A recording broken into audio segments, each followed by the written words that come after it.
Olá pessoal, me chamo Marilene Melo, faço parte do grupo 3 da disciplina Análise Descritiva de Dados, juntamente com Ivan Carlos, Maria, Gabi, Tiago e Suiane. Nessa análise descritiva de dados que vamos tratar, falando sobre o crescimento do TEA no Brasil, especificamente aqui no Ceará, na cidade de Aquiraz. O que é a análise descritiva de dados, primeiramente? É uma abordagem estatística que visa entender as principais características de um conjunto de dados. Isso envolve a descrição de medidas centrais, como média e mediana, a avaliação de dispersão dos dados e a utilização dos gráficos para a representação visual. A análise descritiva de dados ela é uma ferramenta essencial para entendermos os dados de uma forma mais simples.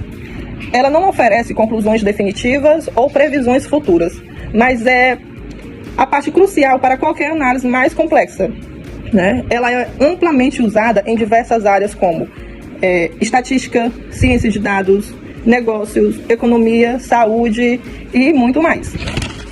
Para entendermos um pouco mais sobre a análise que fizemos, vamos passar agora a saber qual a sua importância, no qual a Maria Melo vai dar continuidade. Dando continuidade ao que foi falar sobre a análise de dados pela minha amiga Marilene, agora eu vou falar sobre a importância da análise de dados, os conceitos e as funções. A análise de dados é um processo fundamental em diversas áreas do conhecimento, sendo amplamente utilizado para a tomada de decisões estratégicas, identificações de padrões e tendências e para a melhoria e eficácia operacional. Os conceitos de análise de dados eles são divididos em estatística descritiva, envolvendo a compreensão das características principais de um conjunto de dados, como medidas de tendência central. Temos a média, a mediana e a moda. E também a dispersão, que significa falar sobre a variância e desvio padrão. E temos também a distribuição de frequência. Já a regressão linear, técnica utilizada para modelar a relação entre variáveis quantitativa, permitindo prever valores futuros com base em dados históricos. E a regressão logística, amplamente, ela é aplicada quando a variável dependente é uma categoria sendo útil para prever probabilidade de ocorrência de um evento. E a visualização de dados, o uso dela é feita em gráficos, tabelas e textbox para facilitar a compreensão de informações, auxiliar na comunicação de resultados.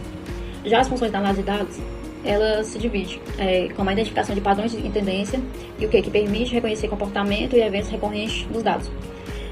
Também temos a tomada de decisões estratégicas, que oferece informações valiosas para a definição de metas e estratégias empresariais. E temos a formulação de hipóteses, que contribui para a criação de novos experimentos e pesquisa.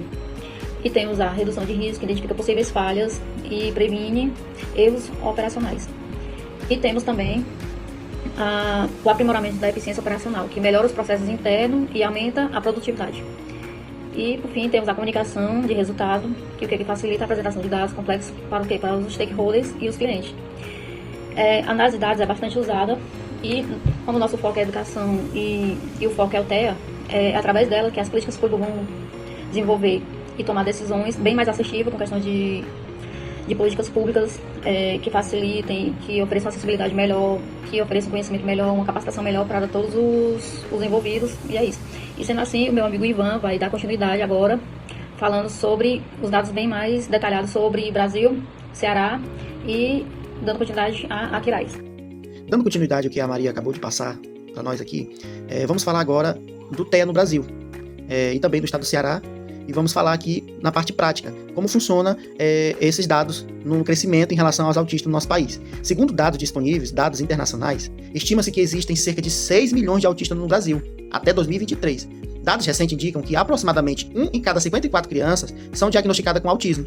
Conforme essa fórmula, aplicando essa taxa à população brasileira, estima-se que cerca de 3,7 milhões de pessoas possam estar no aspecto autista.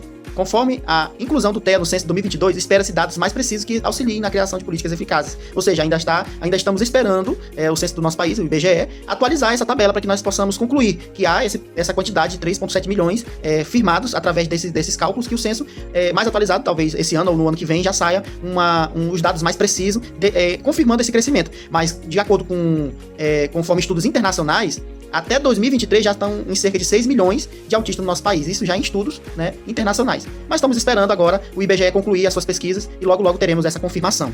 Agora também vamos falar do TEA no nosso Aquiraz. Se vocês estão olhando aí essa tabela, vocês podem observar o crescimento na cidade de Aquiraz.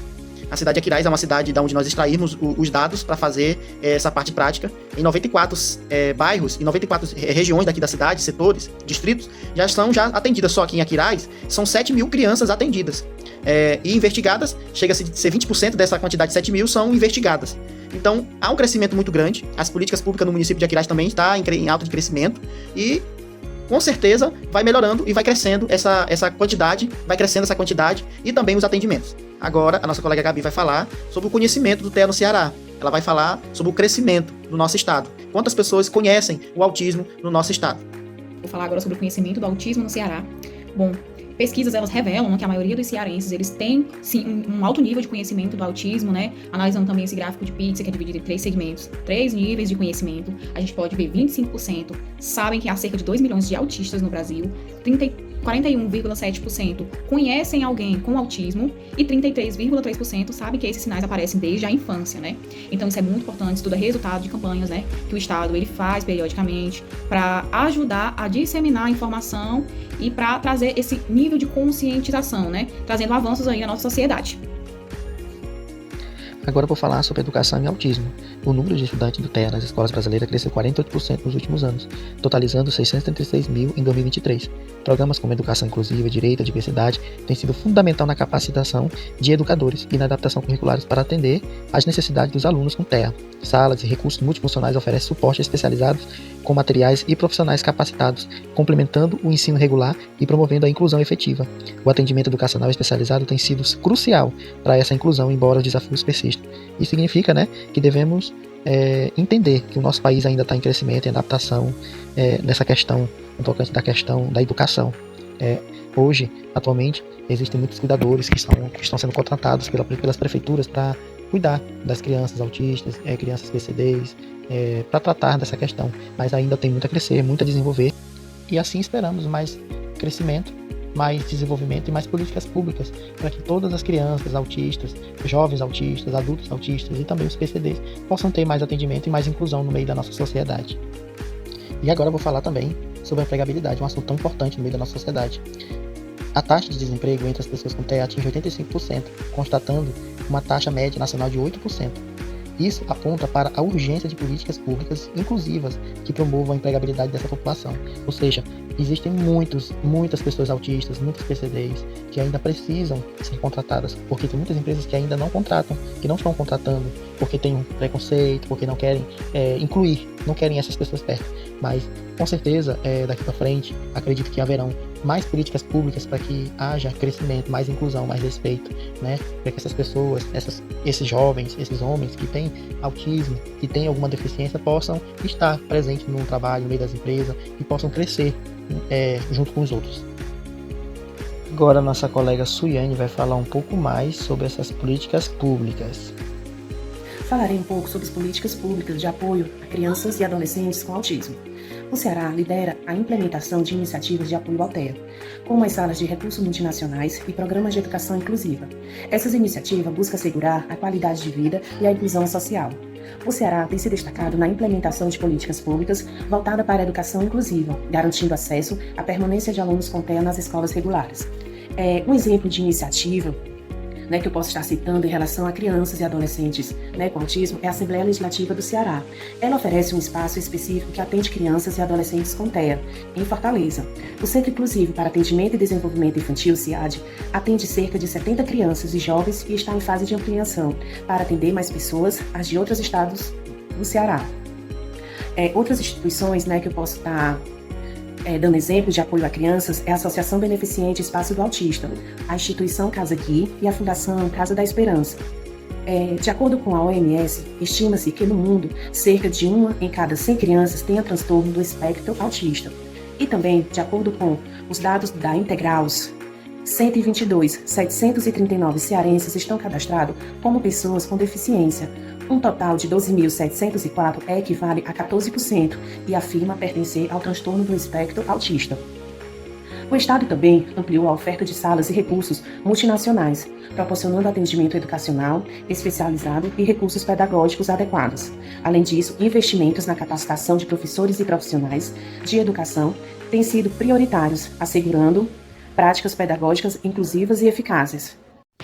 Então é isso, gente. Espero que tenha gostado do nosso trabalho. Tentamos aqui repassar as informações, alguns dados sobre o crescimento do TEA no nosso país e espero que vocês tenham gostado. Vocês podem comentar, curtir, espalhar geral aí para que todos possam ter esse conhecimento, essa informação, porque informação gera respeito, gera empatia. Então, também quero agradecer aqui ao professor por nos dar essa oportunidade através da Unifor para que nós venhamos entender mais sobre análise de dados e também poder explicar e expor essa situação, essa informação sobre os nossos autistas do nosso país. Obrigado a todos.